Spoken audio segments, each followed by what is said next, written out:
You'll hear a head teacher and a teacher discussing a school camping trip. First, you have some time to look at questions 1 to 5.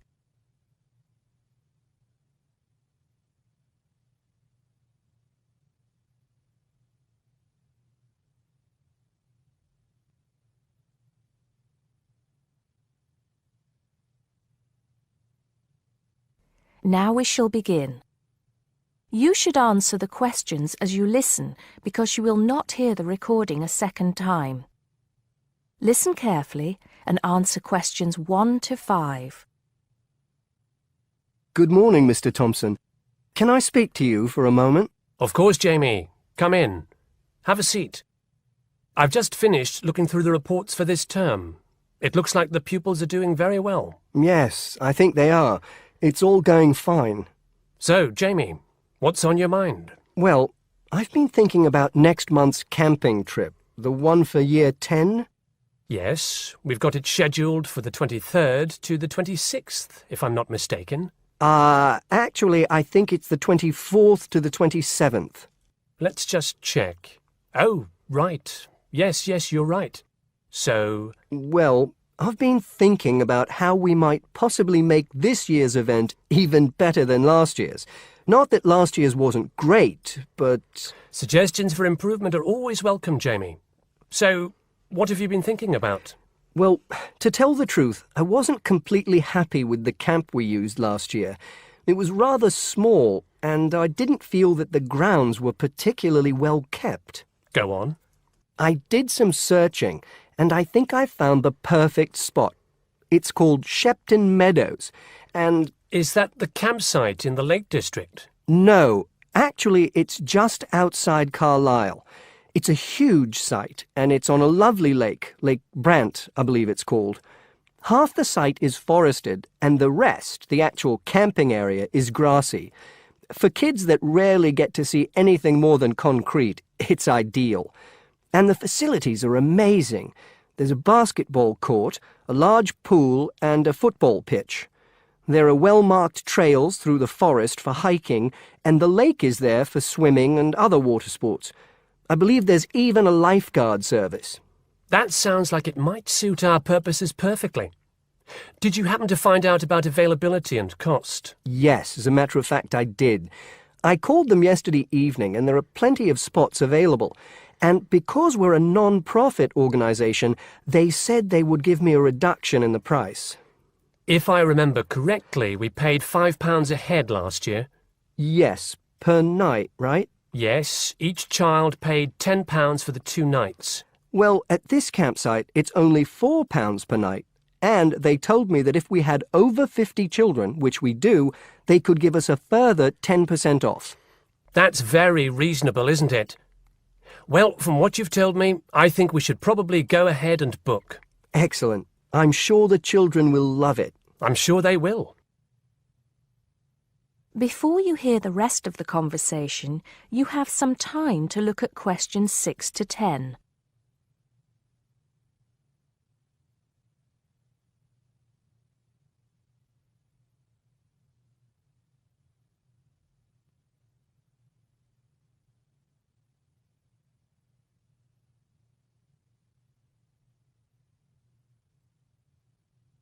Now listen and answer questions 6 to 10. Now, Jamie, have you given any thought to an itinerary by any chance? As a matter of fact, I have. Wait 1 second. Yes, here it is. I've made a few notes. Okay, so, now, these are just ideas, of course. Yes, go on. Let's hear what you've got. Right. We time it so that we arrive at the camp around 7 on Friday evening. It'll still be light then, and we'll have plenty of time to set up camp and get ourselves settled in. At 8, we could have a barbecue, you know, hamburgers and hot dogs, something that's nice and easy to prepare. And that children love. Yes. Then, lights out would be at 9:30, so the children will get a good night's sleep and be up bright and early at 7 on Saturday morning. Breakfast would be at 7:30, an hour's hiking from 8 till 9, and then a couple of hours at the lake. That would take us up to 11. I think that an hour of free time would then be in order. Let them have a chance to explore a bit on their own, you know?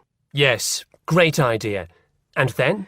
Let's see, a picnic lunch at 12, and then sports in the afternoon till 4. Another swim until 5, and then supper. After clean-up, around 6:30, we could have a talk-back session, where the children get a chance to discuss their day and anything else they might have on their minds. Then a campfire and sing-along at 8, back to the tents at 9:30, and, well, that takes care of Saturday. Excellent, excellent. That would certainly keep them busy. What about Sunday? Sunday, right. As on Saturday, same wake-up and breakfast times, and then I thought we could go on a bit of a day trip. There are some caves about an hour's walk from the camp which I thought the children might find interesting. We could leave at 8, which would mean we'd get to the caves at 9. They could explore for a couple of hours, and we'd head back at 11. 12 o'clock would see us back at the meadows. An hour's swim, and then lunch at 1. Then we could have organised games in the afternoon until supper at 5. It would take us an hour to clean up our sights and pack up. We'd be on the buses at 6 and all set to head back into the city. Well now, you've certainly put a lot of thought into this, Jamie, and it's paid off. I think it sounds wonderful. I can't think of a thing that needs to be changed. Let's go for it. Brilliant! I'll get the itinerary printed up and put it up on the notice board this afternoon.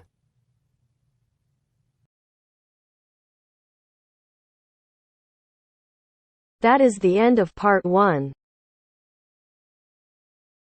You now have half a minute to check your answers.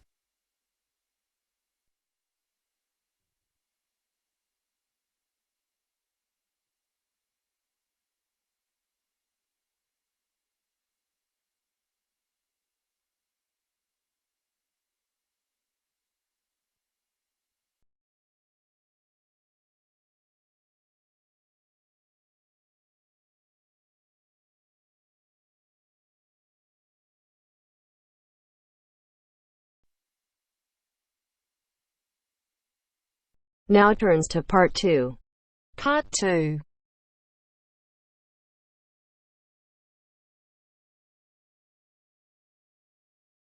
You are going to hear a conversation between two women about the health system in England. First, you have some time to look at questions 11 to 17.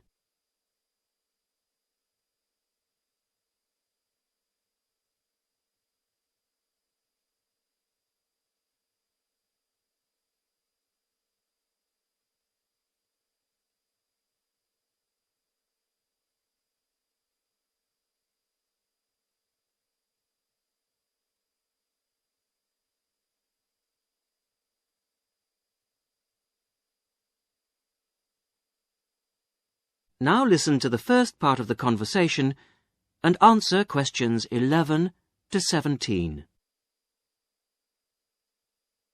Hello, Mrs. Sutton. Come in. How are you settling in next door? Have all your things from Canada arrived yet? I thought I saw a removals van outside your house yesterday afternoon. Yes, they came yesterday. We spent all day yesterday arranging them. It's beginning to feel a bit more like home now. Oh, that's good.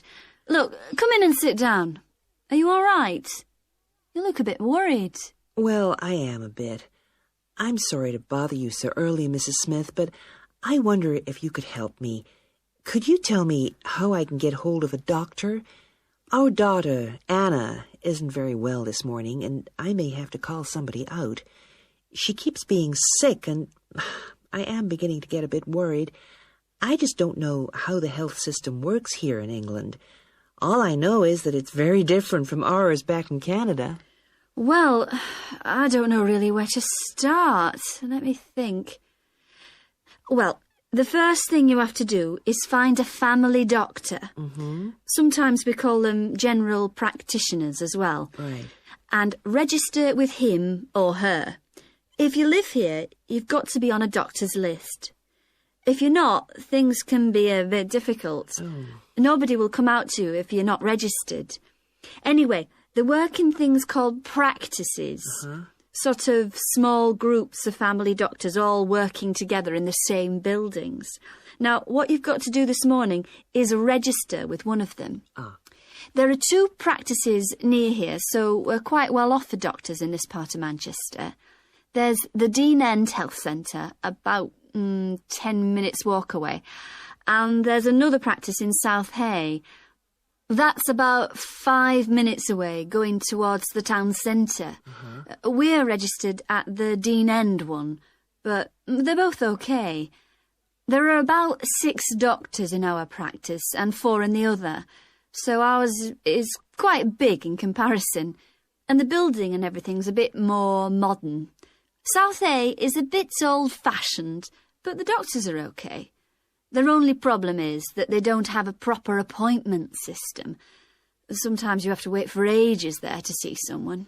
Anyway, you go to the receptionist in whichever health centre and ask her to register you with a doctor there. You have to fill in a form, but it doesn't take long. Ours is called Dr. Jones, and we've been going to him for years, ever since we moved here 15 years ago.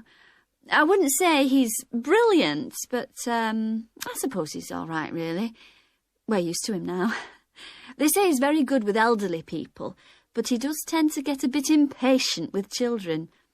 Listen, the one who's supposed to be really good with small children is Dr. Shaw. I've heard lots of people say that. She's young and she's got small children of her own, so you could try registering with her. And if her list's full, I heard somebody say the other day that there's a really nice young doctor at South Hay, a Dr. Williams. He holds special clinics for people with back trouble, but that's not really your problem, is it? Now you have some time to look at questions 18 to 20.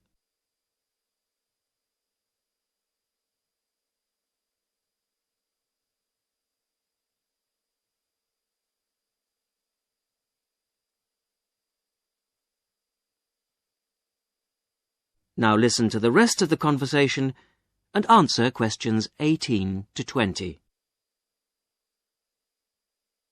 If you want a doctor to visit you at home, you have to ask for a home visit. You're supposed to do that before 10:30 in the morning, but obviously if it's an emergency, you can phone at any time, night or day. It might not be your doctor that comes, though. It's quite often one of the other doctors in the practice. It doesn't really seem to make much difference. Right.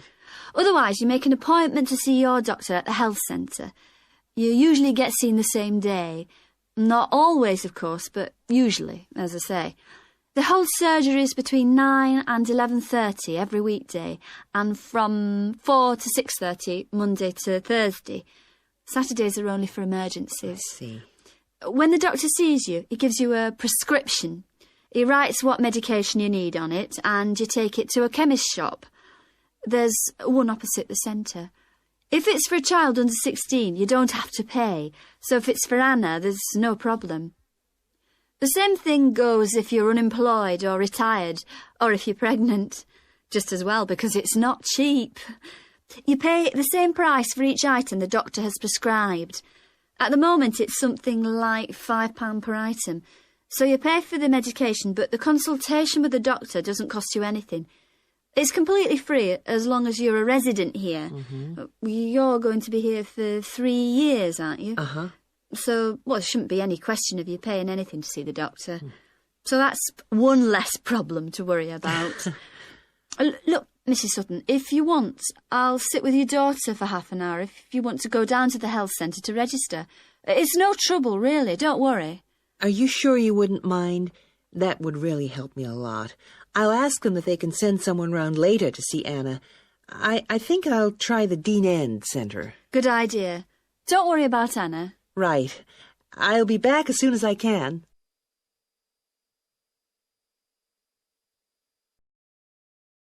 That is the end of part 2. You now have half a minute to check your answers.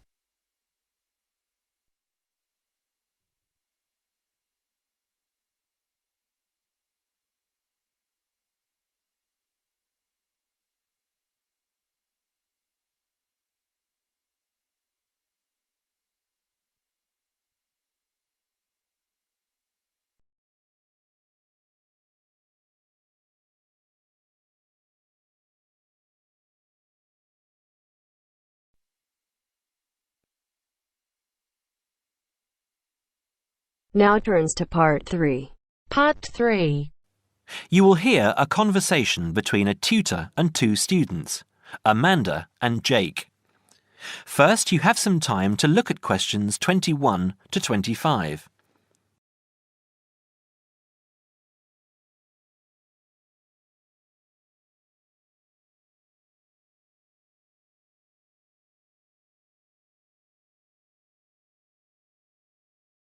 Now listen carefully and answer questions 21 to 25. So, Jake and Amanda, how did the project go? Very well, I think, Dr. Hinton. I certainly learned a lot and enjoyed myself at the same time. Me too. So, remind me, what was your project about? Basically, what makes successful people? Let's call them top achievers successful. Yes. How are they different from us? What do they do that other less successful people don't do? Interesting. And did you come to any conclusions? Quite a few, actually. Good. Share some with me then. Well, I'd always thought that a top achiever would be the sort of person who would bring work home every night and slave over it. But it appears not. Those types tend to peak early and then go into decline. They become addicted to work itself, with much less concern for results. We found that high achievers were certainly ready to work hard, but within strict limits. They knew how to relax, could leave their work at the office, prized close friends and family life, and spent a healthy amount of time with their children and friends. There's a lesson for us all there. Anyway, go on. It's also very important to choose a career which you enjoy, not just one that pays well or which assures you of a pension many years down the line. Surely that's important though, Amanda. Yes, I agree, but being happy in your work is far more important than anything else. Top achievers spend over 2/3 of their working hours on doing work they truly prefer and only 1/3 on disliked chores. They want internal satisfaction, not just external rewards such as pay rises and promotions. Before you hear the rest of the conversation, you have some time to look at questions 26 to 30.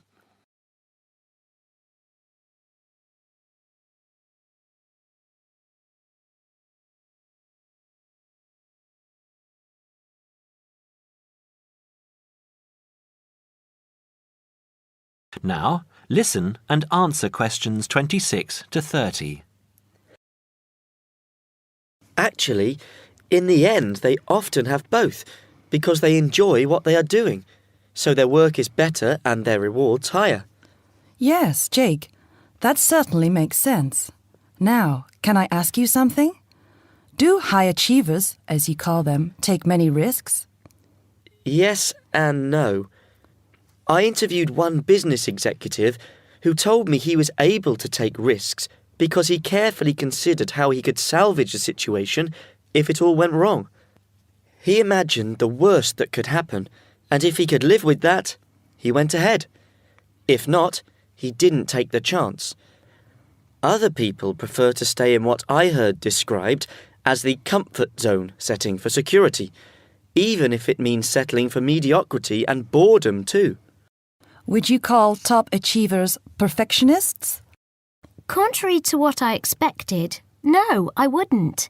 We came to the conclusion that a lot of ambitious and hard-working people are so obsessed with perfection that they actually turn out very little work. I happen to know a university teacher, a friend of my mother's, who has spent over 10 years preparing a study about a playwright.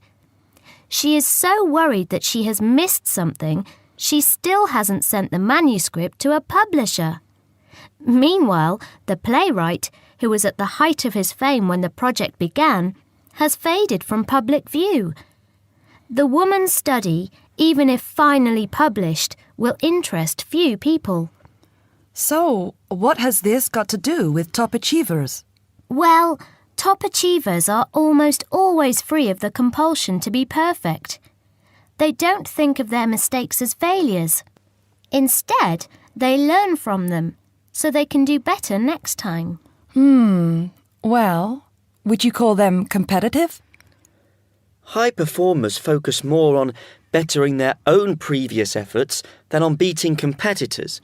In fact, we, came to the conclusion that worrying too much about competitors' abilities and possible superiority can be self-defeating. Yes, and we found that top achievers tend to be team players rather than loners. They recognise that groups can solve certain complicated problems better than individuals and are eager to let other people do part of the work. Yes, loners, who are often over-concerned about rivals, can't delegate important work or decision-making. Their performance is limited because they must do everything themselves. Well, it looks as if you two have done a thorough job and learned something into the bargain too. Now, there are just a couple of points I'd like to clarify with you. That is the end of part 3. You now have half a minute to check your answers.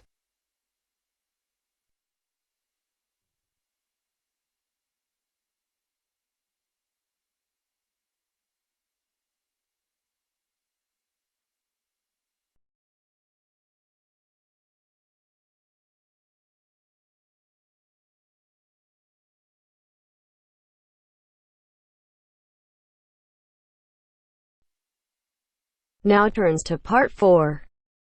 Part 4. You will hear a talk from a series of lectures on the survival of our planet. Professor Samson talks about endangered species of flora and fauna. First, you'll have half a minute to look at questions 31 to 40.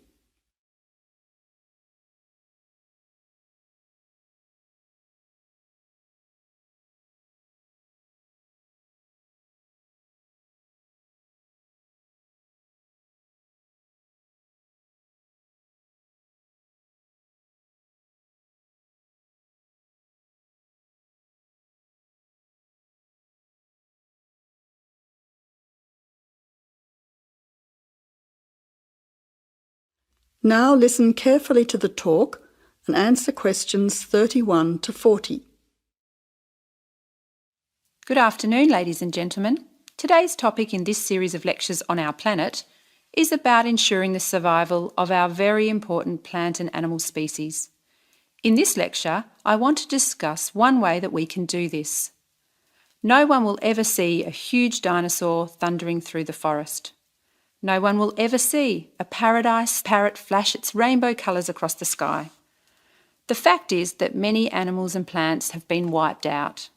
Sadly, they are extinct. It is too late for them. Extinction is forever. We can't do anything about the species that have already disappeared. But today, there are many animals and plants that could still become extinct in the future if we do not act now. They are endangered. The African elephant and rhinoceros have become endangered because of the value of their tusks. Australian parrots and reptiles are smuggled onto planes because certain people in other countries are prepared to pay thousands of dollars for them. And there are many other species around the world that are endangered because they no longer have a place in which to live and reproduce safely. The main cause of extinction is the destruction of habitats. A habitat contains all that a living thing needs to survive: space, light, water, food, shelter, and opportunities for reproduction. The population of the world is growing rapidly, and this is placing great demands on land and resources for housing and for growing food. When vegetation is cleared and swamps are drained for agriculture, mining and suburbs, or when rivers are dammed to store water, plants are destroyed and animal life is threatened. In other words, humans are changing and destroying the habitats of animals and plants, which is in turn reducing their chances of survival.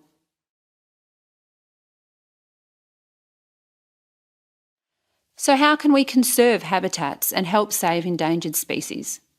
Well, one way is to protect their habitats permanently in national parks or nature reserves. National parks have been created in many countries. They encourage people to enjoy the beauty and diversity of the animals and plants that live there without harming them. By supporting and visiting these parks, people can become more aware of the species that live there and how the parks work to protect them.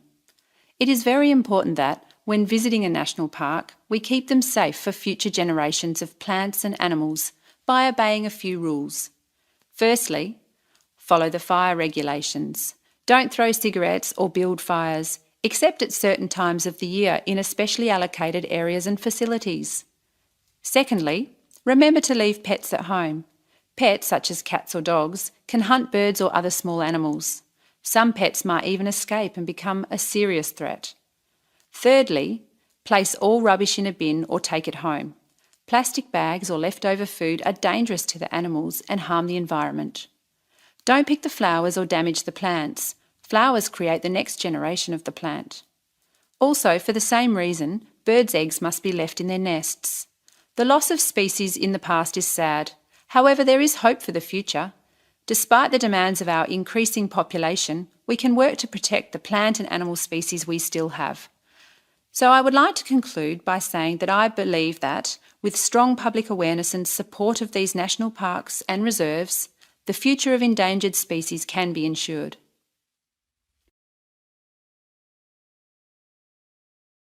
That is the end of part 4.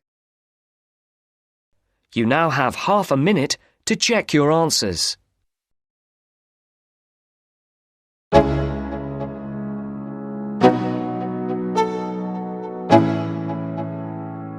Let's go.